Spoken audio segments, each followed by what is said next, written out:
소개해드리려고 해요. 장내 세균혁명이라는 책인데요. 이 저자는 누구냐면 데이비드 펄머터라는 분인데 식물연구가 전문이고 미국 영양학회 회원이에요. 지난 시간에도 얘기했지만 미국의 의사들은 이 사람은 되게 유명한 뇌과학자거든요. 우리나라에 또 이 사람 책이 뭐가 있냐면 그레인 브레인이라는 책이 있어요. 뇌에 대한 얘기인데 그런 책도 있고 한데 외국의 의사들은 정말 자기가 전공을 하는 거 있고 그 외에 정말로 중요한 영양학 공부를 반드시 하거든요. 그래서 영양학도 꼭 이렇게 석사나 박사를 따더라고요. 근데 우리나라 이제 의사 선생님들은 그런 거를 안 하는, 영양학에 대해서 별로 이렇게 중요하게 생각을 안 하시는데 제가 노상 말씀드리듯이 가장 중요한 건 우리가 무엇을 먹느냐에 따라서 질병이 생기고 안 생기고가 결정되는 것이거든요.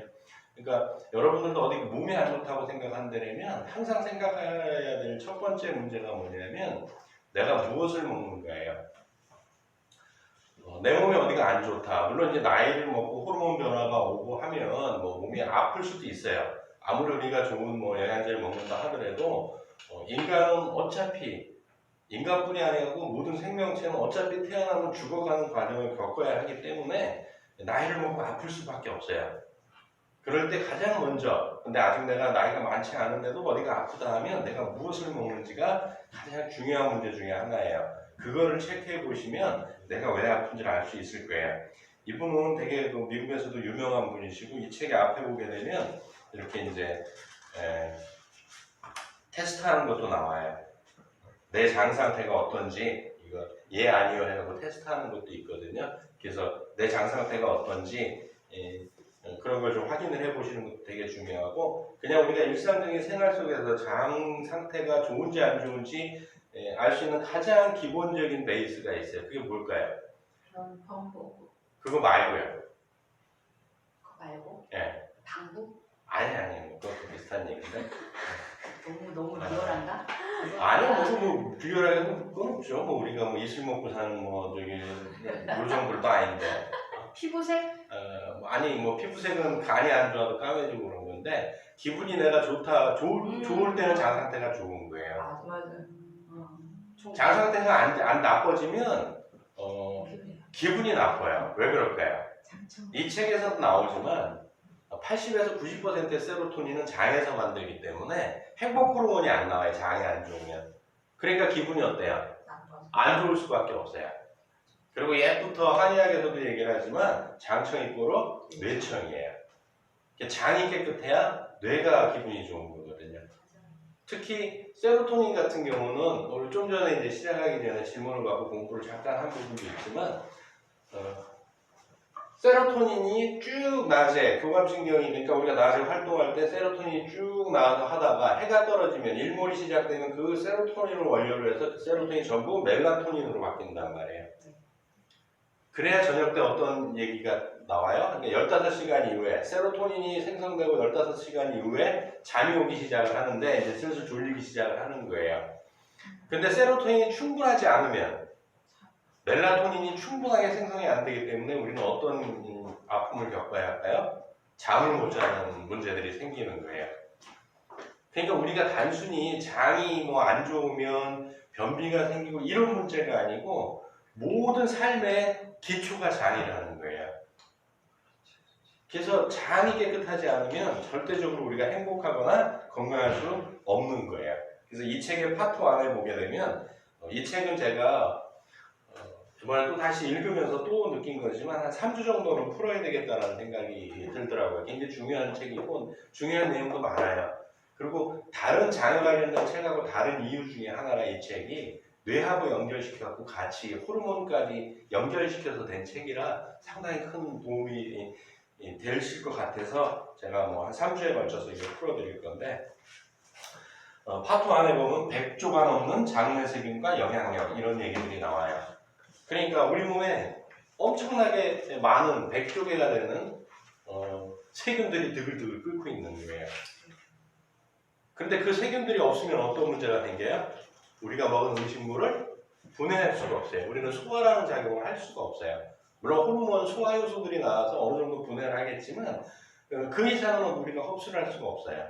그러면 흡수 안 되고 장으로 내려간 것 중에서 재활용할 수 있는 것들이 없어지는 거거든요.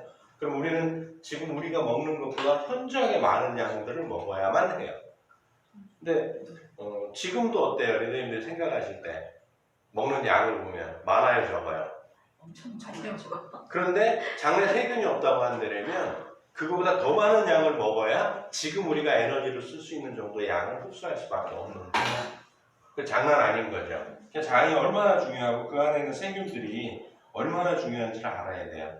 그래서 여기 보시게 되면 세균의 긍정적인 역할을 해가지고 나오는데 그 중에 하나가 뭐냐면 세균은 심장박동, 날숨, 신경연결 등의 도움을 받아 인간의 생명을 유지시키는 일을 한다라고 되어 있어요. 그러니까 세균이 없으면 우리는 어떻게 돼? 생명을 유지할 수 없다는 거예요. 또 세균이 없으면 우리 몸에 있는 세균뿐이 아니고 이 환경 자체에서 세균이 없다면 어떤 문제들이 생길까요? 지금부터 그러니까 생명체가 생겨나고서 지금까지 있는 생명체들, 죽은 사체들이 썩질 않아요. 그럼 우리는 이미 존재할 수가 없는 상황이 되는 거죠. 그만큼 세균은 중요하단 말이에요. 그래서 세균은 그럼 다 나쁘다고 생각하지 마세요. 세균은 반드시 필요한 거거든요. 그래서 여기 제목에 보게 되면 평생의 동반자 장수 미생물이라고 되어 있어요. 평생에 동반할 수밖에 없는 거예요. 그래서 보시게 되면 미생물군은 다음과 같은 일을 한다 해서 굉장히 많아요. 하는 역할들이 굉장히 많은데 대표적으로 소화와 영양소 흡수를 돕고요. 또 우리는 세균 그러면 나쁜 것만 떠올리잖아요. 근데 실질적으로 나쁜 세균이 몸에 들어오면 얘네들이 다 물리쳐져요. 그래서 나쁜 세균, 가로 열고 질병을 일으키는 미생물군 가로 닫고 그 다음에 해로운 바이러스, 기생충과 같은 잠재 침입자에 대항해 물리적인 장벽을 만든다. 이거는 좋은 세균, 나쁜 세균 할 것 없이 내 장에 정착되어 있는 세균들이 하는 역할들인 거예요. 우리는 세균들은 다 나쁜 일만 할 것 같지만 실질적으로 대항해서 싸우는 역할을 해주는 게 세균이란 말이에요. 그게 굉장히 중요하죠. 또 해독기로 작용한다. 우리가 독성 있는 물질을 먹었을 때 그 독을 해독하는 것도 세균이고요. 그래서 이 균들이 제대로 해독하지 못하면 어때요? 어디가 또 과부하가 걸리겠어요? 독을 해독해야 되니까 간이 과부하가 걸리는 거예요. 그만큼 미생물들은 하는 역할들이 많거든요. 또 면역계의 반응에 깊은 영향을 미쳐요. 왜? 지금 요즘 들어서 잘 생각해 보시면 어떤 문제들이 생겼어요? 알러지 질환들이 많잖아요. 지금 현대인들이 고민하는 게 알러지 질환들이잖아요. 근데 알러지 여러분들이 성장하실 때 친구들이 알러지 질환을 그렇게 많이 앓았던가요? 대신 몸에 뭐가 많았었어요?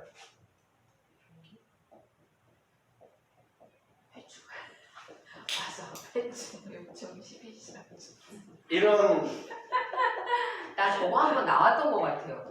그러니까 이런 그 기생충들이 많았잖아요. 한충량 나오고. 그랬죠? 그래서 저 같은 경우도 1년이면 2번씩 체변을 해가지고 꼭 학교에 같이 갖고 제출했던 기억들이 있거든요.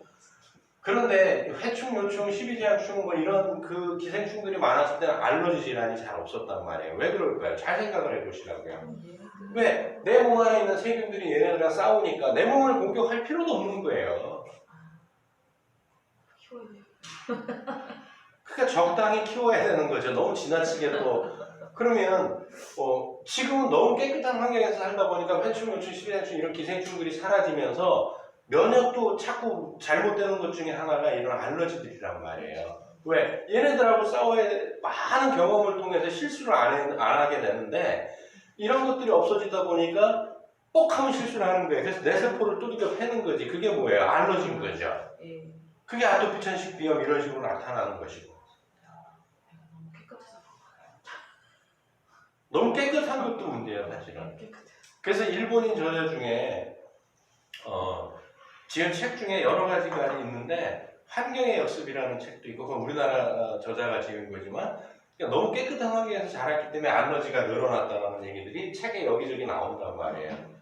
그럼 잘 생각을 하셔야 되는 거예요. 그러니까 기생충약을 구충제를 너무 자주 먹는 것도 어떤 문제가 생겨요? 알러지를 더 일으키는 요인이 될 수 있다는 거예요. 꼭 먹어야 된다 하잖아요. 1년에 2번씩이나 먹을 필요 있을까요, 솔직히? 그러니까 저는 안 먹이거든요. 그러니까. 그냥 자꾸 해줘. 그냥 그때 먹으면 되는 거죠.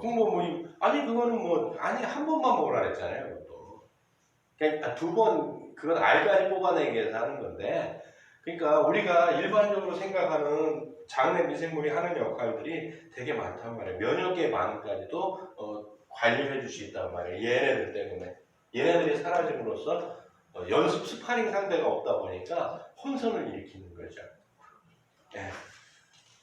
또 인체와 협업하는 중요한 효소와 물질뿐 아니라 비타민과 신경전달 물질을 포함해 뇌화학 물질을 생성하는 것도 장내 미생물이다. 우리는 전혀 생각을 못 하잖아요. 또 내분비계, 그러니까 호르몬, 스트레스를 처리하는 것도 미생물이래요. 와. 또 밤에 숙면을 취하도록 돕는다. 그래서 요즘 잘 못 자면 장 상태가 어떤지 한번 확인을 해봐야 된다는 거지. 근데 아침마다 꼭 유산균 한 번씩 먹어야죠. 아니 유산균 한 번씩 먹는 것과 그거하고는 관계가 없죠. 나중에 여기 뒤쪽에 나오는 거지만 후벽균하고 그런 균들이 의해서 어떤 균이 내 장 안에 맞느냐에 따라서 숙면을 방해할 수도 있단 말이에요. 그러니까 제일 중요한 잠자는 시간이 논렘 수면으로 들어가야 되는 건데 깊은 잠에 빠져야 되는 거죠. 그게 취침하고서 언제 나오느냐 하면은 3시간 이내에 아주 가장 깊은 잠을 자요. 그 외에는 다 낮은 잠들이거든요. 오르락내락 하는데 취침으로부터 3시간 동안 아주 가장 깊은 잠을 자야 돼요. 그 잠을 방해받으면 숙면을 취했다고 못 느끼는 거죠.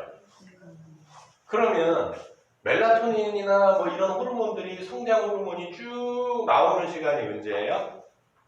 10시에서 2시 사이라고 하죠. 그러니까 현대인들은 이렇게 잘 수가 없으니까 언제는 자야 돼요? 11시나 12시에는 자서 6시나 7시에는 어떻게 해야 돼요? 기상을 하는 게 정상 패턴인데 이렇게 사는 사람이 드물다라는 거죠. 좋으니까 어떻게 돼요? 균총도 무너지는 거죠. 미생물도 줄어들고 그러니까 숙면을 못 취하는 거죠. 특히 숙면을 못 취하는 가장 큰 이유가 뭘까요? 등이라는 거죠. 등이나 스마트폰의 이런 광들. 그러니까 침실은 어때야 돼요? 완전히 깜깜해야 돼. 빛이 완전히 차단돼야 우리 온몸이 정상적으로 돌아가는데 이런 것들이 안 되는 거죠. 자기 직전까지 뭐 보세요? 폰 안 보세요 혹시? 자기 직전에도?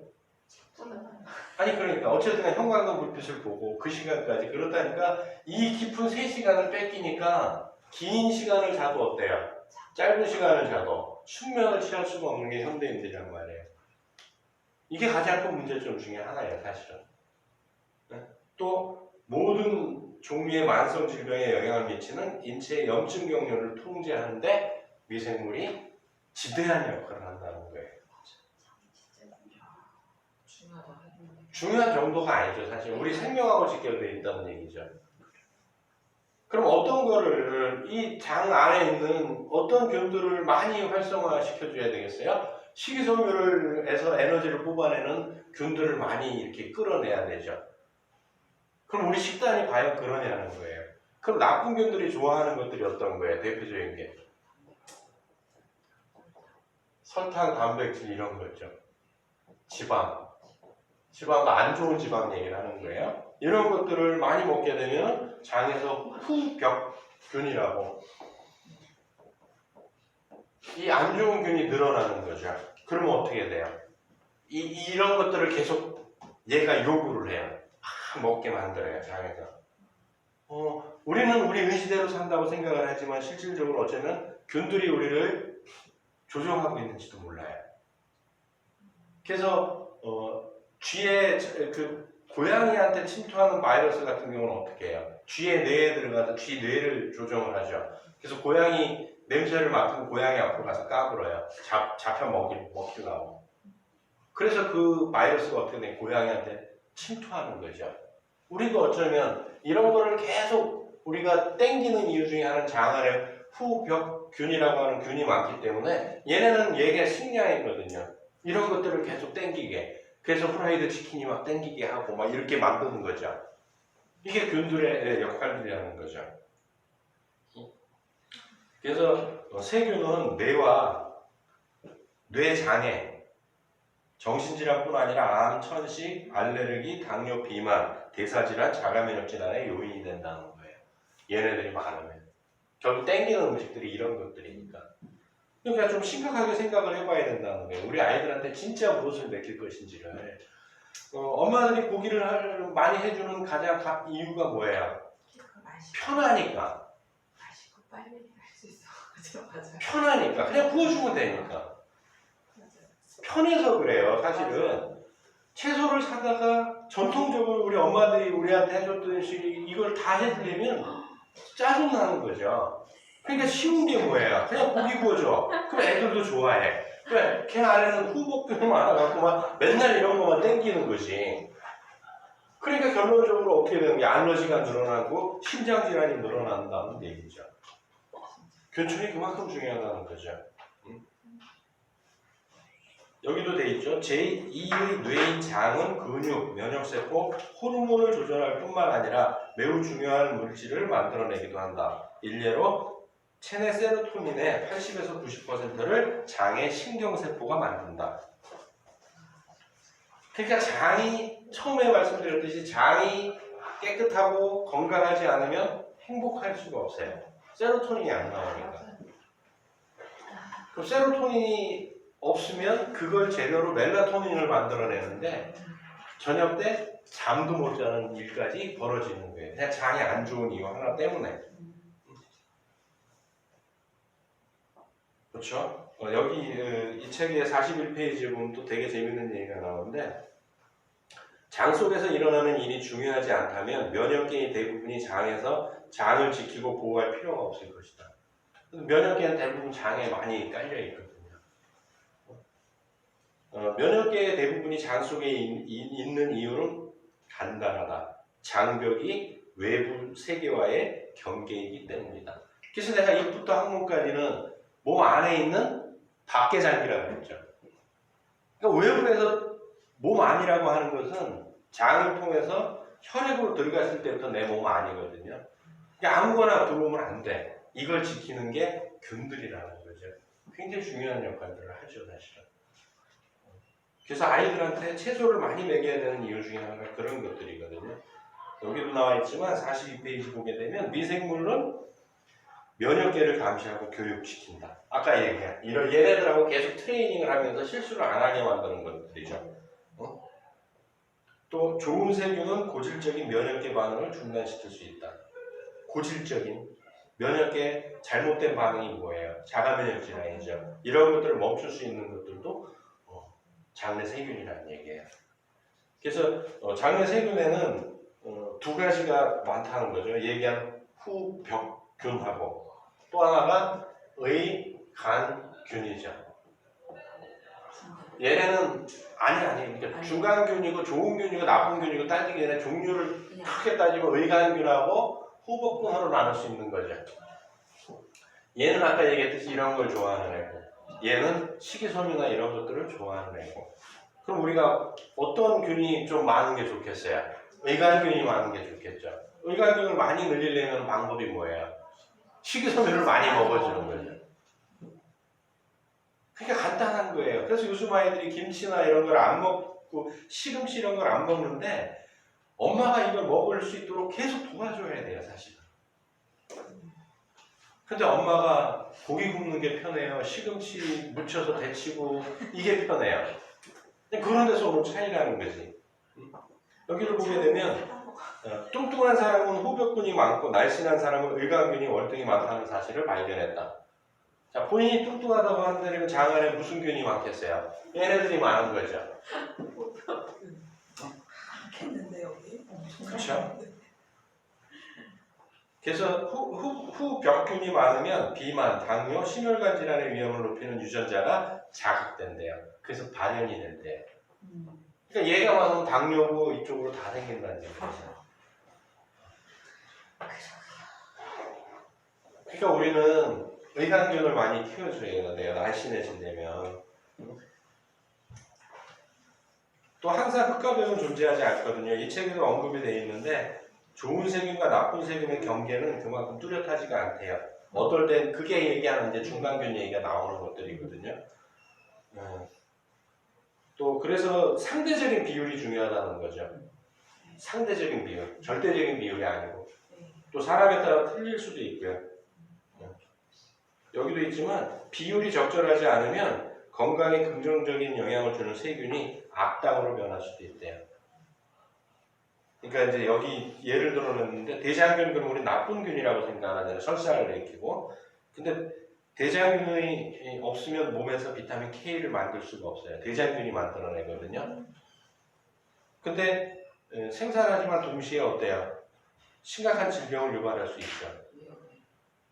또 위궤양을 일으킨다고 하는 헬리코박터 파이로리균은 식욕을 조절해서 과식을 방지하는 역할도 한대요. 근데 항생제로 그걸 다 죽여버리니까 어때요? 많이 먹게 되는 거죠. 많이 먹을 때 시금치 콩나물을 많이 먹겠어요? 이쪽을 많이 먹겠어요? 그럼 얘가 늘어나겠죠. 네. 그러면 어떻게 돼요? 알러지가 늘어나겠죠. 비만 당뇨로 가는 거죠. 그러니까 우리가 안 좋다고 생각하는 그 헬리코박터 파이로리균도 식욕을 조정을 해준단 말이에요. 그러니까 얘를 꼭 죽여야 되겠어요. 그래서 어떤 책이 있냐면 헬리코박터 헬리코박터를 위한 변명이라는 책이 있어요. 집에 읽어봤었는데 헬리코박터균이 나쁜 게 아니다. 원래 있었던 거다. 근데 얘가 성질이 고약해진 게 항생제를 먹으면서부터 고약해진 거다라고 아예 그 책에 못 박아놨어요. 생물학 책이거든요. 그래서 또 그 책도 전에 읽었었죠. 또 자연분만으로 태어난 아기들은 엄마의 질에 있는 미생물군과 유사하게 좋은 젖산균이 우세한다. 제왕절개로 태어난 아이들은 유해한 포도상규균이 우위를 점한대요. 그러니까 아플 수밖에 없죠. 그래서 걔가 포도상균이 네. 걸려서 나온다. 지금 문제들 생기는 것들이 항상 뭐예요? 포도상규균이죠. 네. 그러니까 제왕절개로 난다라는 건 되게 잘못됐어요. 근데 왜 제왕절개로 지금 많이 나을까요? 첫째, 인간이 고통을 싫어하는 것도 있지만 지금 산부인과를 가면서 그래요. 왜냐하면 절대적으로 지난 시간에도 얘기를 했지만 누워서 출산할 수 있는 자세는 아니란 말이에요. 중력 방향으로 나가야 되는데 중력을 위배하고 있는 거거든요. 그러니까 점점 빠져나가기가 어려운 거죠. 그렇다 운동 부족 뭐 이런 것도 되게 많이 늘어났겠지만 그 다음에 이제 여기 또 중간에 보게 되면 47페이지인데 제왕절개로 태어났거나 유아용 유동식을 먹은 아기는 나중에 다양한 질환에 시달릴 위험이 더 높을 수 있다. 안 좋다라는 거죠. 이유가 장내 세균총을 바꿔놓기 때문이다라고 돼 있어요. 그러니까 리더님들은 아이가 아프다고 고민할 게 아니고 아이가 아픈 이유를 한번 생각을 해봐야 돼요. 내가 무엇을 먹였는지를 돌이켜 보셔야 된단 말이에요. 이쪽이냐, 달달한 아이스크림과 과자, 단백질이라고 오해하지만 삼겹살을 많이 먹였는지 이런 것들을 생각을 해봐야 된다는 거죠. 근데 현대인들 엄마는 뭐 요즘 애들 다 먹고 사는데 그럼 우리 애만 먹이지 말라고 항의하지만 실질적으로 우리 아이들은 120 이상을 살아나갈 건데 기초를 잡아주지 못하면 굉장히 힘들 수 있다는 얘기예요. 기초를 잡아줘야 돼요. 그래서 여기 이 책에 보게 되면 제왕절개분만의 영향들 대표적으로 일어날 수 있는 거 6개를 해놨는데 알러지 위험이 5배 이상 높고요. ADHD 위험이 3배 높고요. 자폐증 위험이 2배 높고요. 균이 없어서 그래요. 셀리악병의 위험이 80% 증가하고요. 셀리악병이라고 하는 것은 밀가루의 글루텐 때문에 일으키는 자가면역 질환이거든요. 이 밀가루 글루텐 모든 사람한테 통용된다는 얘기는 아니지만 글루텐에 관련된 책이 2가지가 대표적으로 있죠. 밀가루 똥배하고 밀가루만 끊어도 100가지 질병이 사라진다는 책이 있어요. 그 책은 되게 지루해요. 읽어봤는데 너무 어렵고 지루해가지고 저도 좀 지루하더라고요. 그러니까 밀가루 똥배를 읽어보시면 여러분들 똥배가 왜 나왔는지를 좀 이해하실 수 있는 많은 이야기들이 있어요. 밀가루 똥배는.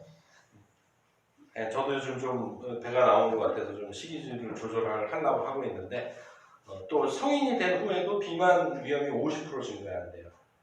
근데 되게 재밌는 게 가로 열고 비만은 치매 위험 증가하고 동일한 선상으로 움직인대요. 그러니까 비만은 치매로 가는 길하고 똑같아요. 이 의사 양반에 의하면. 또 일형 당뇨의 위험성이 70% 증가한다. 근데 가로 열고 또 당뇨병은 치매 위험을 2배 이상 증가시킨다. 그러니까 뚱뚱하고 좋을 게 한 개도 없는 거예요. 그러니까 결국 이런 거는 전혀 좋을 게 없다는 얘기죠. 설탕이나 단백질, 지방 이런 것들은 전혀 좋을 게 없다라는 얘기예요. 지난 시간에 풀어드렸던 슈거블러스처럼 설탕은 만병의 근원이라는 거죠. 근데 현대인들이 달지 않으면 음식이 맛없다라고 느낀다라는 거죠. 그래서 해로운 3대 요인이 있대요. 장내 세균의 해로운 3대 요인. 첫 번째가 미생물군을 죽이거나 해롭게 바꾸는 물질에 노출되는 거. 여기 예를 들어서 설탕, 글루텐, 염소, 항생제 다 기입돼 있어요. 그것만 안 먹어도 되는데. 유해요인 두 번째는 영양소 결핍이에요. 세 번째는 스트레스고. 스트레스. 뭐 현대인들은 스트레스가 어쩔 수 없긴 하지만 극복할 수 있는 방법을 빨리 찾으셔야 돼요. 나를 푸는 방법. 그러니까 뭐 강의할 때 몇 번 말씀드렸지만 그렇다고 해가지고 백화점 가지 마세요. 백화점 사고 싶은데 못 사면 어때요? 그게 스트레스예요. 한이죠. 그래서 백화점에 가면 그 안 좋은 영혼들이 많이 떠다닌다잖아요. 이번에도 되게 놀란 게 뭐였어요? 그 뭐 프랑스제 뭐 가방이 뭐 인상된다 하니까 뭐 오픈런이 또 발생됐다면서요. 줄서기 문 열기 전에 서 있다가 다다다다다 달려가서 사는 거. 참 재밌어요, 세상. 그걸 긴급 재난지원금 갖고 샀다는 사람도 있고. 그러니까요. 오늘 신문에 올린 내용 중에도 뭐 있었어요? 그 푸드 트럭 이런 데나 꽃집 이런 데는 전혀 관계가 없대요. 너무 안 팔렸다는 거죠. 또 문방구, 학교 앞에 문방구들 계약을 안 해가지고 학생들이 없으니까 아주 다 죽겠다고 한대요. 근데 거기 가서 재난지원금 안 쓰거든요. 그럼 두 군데가 굉장히 재난지원금 때문에 호황이 됐대요. 가전제품, 학원. 아니에요. 성형. 명품백하고 성형 두 군데. 성형도 대전이 되나요? 성형도 된대요. 된대? 강남에서는 아예 그 성형외과에서 광고를 한대잖아요. 재난지원금으로 성형 가능하다고. 웬일이야. 그러면서 거기 의사분이 비난하는 건 아니고요. 그 사람은 또 그걸 해야 먹고 사니까 하는 얘기가 재난지원금 받아서 식구들끼리 가서 외식하는 것과 와서 성형하는 것과 무슨 차이 있느냐. 그 사람 입장에서는 맞는 논리죠. 응? 뭐 그건 어쩔 수 없는 거고. 근데 이제 뇌 안에는 굉장히 뇌를 성장시키는 단백질이 있는데 그게 이제 BDNF라는 성분이거든요. BDNF라는데 얘가 이제 뇌를 성장시키는 단백질 이름이에요. 얘가 감소를 하게 되면 알츠하이머에 걸리는 거래요. 또 간질이 걸린대요. 거식증, 우울증, 조현병, 강박장애 이런 질환을 이런 걸 일으키는데 얘를 조종해 주는 게 장내 세균이래요. 그러니까 세균이 부족하면 이게 줄어들고 그러면 알츠하이머, 간질, 조현병 이런 것들이 일어난다는 거죠. 이걸 다 조종해 주는 게 균이라는 거예요. 그러니까 의간균들을 많이 먹여줘야 돼요. 얘네들 식량을 많이 공급해 줘야 돼요. 얘네 주로 식량이 뭐라고요? 식이섬유 이런 것들이란 말이에요. 그럼 우울증도 안 생겨요, 사실은. 얼마나 슬픈 얘기예요. 안 먹으니까 우울증이지. 그렇죠. 안 먹으니까 우울증이지. 또 비피더스균이 뇌장애, 아까 얘기한 뭐 조현병, 알츠하이머 이런 것뿐이 아니고 클론병 같은 염증성 대장 질환도 예방이나 치료에 기여할 수 있대요. 비피더스균. 근데 비피더스균 같은 경우는 어디서 제일 많이 들어봤어요? 비피더스균. 그렇죠, 요구르트였죠. 근데 서울대 미생물학과 지근옥 교수가 예전에 그 카메라 출동해서 찍은 게 있거든요. 동영상이. 나중에 뭐 기회가 되면 제가 그 동영상 한번 보여드릴게요. 몇 시간을 뒤져요. 기자가 시중에서 파는 모든 유제품을 다 가지고 가서 서울대 미생물학과 가서 지근업 교수가 그 서울대밖에 없었던 그 당시에는 다 떠가지고 다 샘플을 보는데 한 마리도 안 나요. 비피더스균이. 그런데 광고를 하죠. 비피더스균. 뭐 그건 이제 캡슐, 그거는 이제 과대 광고를 그래서 금지당했던 거고. 비피더스균이 어떻게 생긴 거예요? Y자 형태로 생긴 거. 얘가 뭘 해주는 거야? 쾌변, 장을 깨끗하게 해주는 애가 얘거든요. 이게 굉장히 중요한 역할을 하죠. 지금 얘기한 것처럼 클론병까지 조절을 해줄 수 있어요. 클론병은 뭐예요? 자가면역 질환을 해갖고 입부터 항문까지 아무데나 구멍을 뚫어버리는 병이거든요. 그냥 줄줄 다 세버릴 수 있는 게 음식물이. 굉장히 힘든 거죠. 제일 무서운 병 같아요. 제일 무섭죠. 아무보다도 너무 무서운 게 자가면역 질환이거든요. 그렇죠. 그러니까 이게 얼마나 중요한 일들을 하냐고요. 균들이. 또 내장 점막, 우리가 얘기하는 점막의 범위는 점막의 정의는 뭐였어요? 피부와 똑같은 세포라 그랬죠. 그래서 아까도 했지만 소화기가 중요한 이유가 뭐였어요? 몸 안과 밖의 경계면이기 때문에 그랬잖아요. 그래서 세 가지 중요한 역할을 하는데 점막은, 특히 내장 점막은 먹은 음식에서 영양소를 얻어. 이게 굉장히 중요하잖아요. 두 번째는 건강을 위협할 가능성이 있는 유해한 입자, 이런 것들을 혈류로 몸 안으로 못 들어오게 막아주는 역할을 하는 거고요. 또 이물질이 장벽에 못 달라붙게 만들어주는 역할을 해요. 그러니까 면역력을 올리는 거고. 그래서 굉장히 균들이 하는 역할들이 많은데 이것들이 얼마나 중요한지를 다시 한번 생각해보는 시간이 됐으면 참 좋겠고요.